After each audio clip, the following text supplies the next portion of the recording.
Error identification ulit.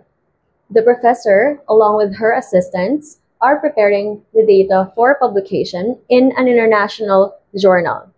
Or is there no error? 5 seconds ulit.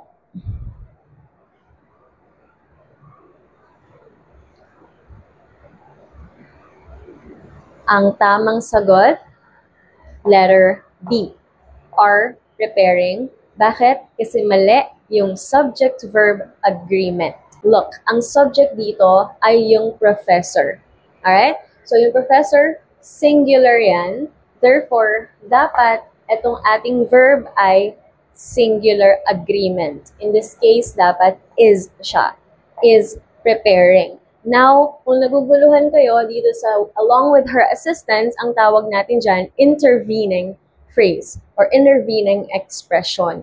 Usually, makikita nyo sila sa pagitan ng commas at hindi sila necessary. Okay? So, pampagulo sila, pwede nyo silang i-ignore, pwede nyo nang hindi pansinin yun kapag nandun sila sa pagitan ng mga comma kasi additional information lang siya, kumbaga. Pero ang totoong subject at verb mo ay professor at itong is preparing. So, pag may nakikita kayong ganito, huwag niyo yung pansinin, titingin kayo dun sa legit na subject.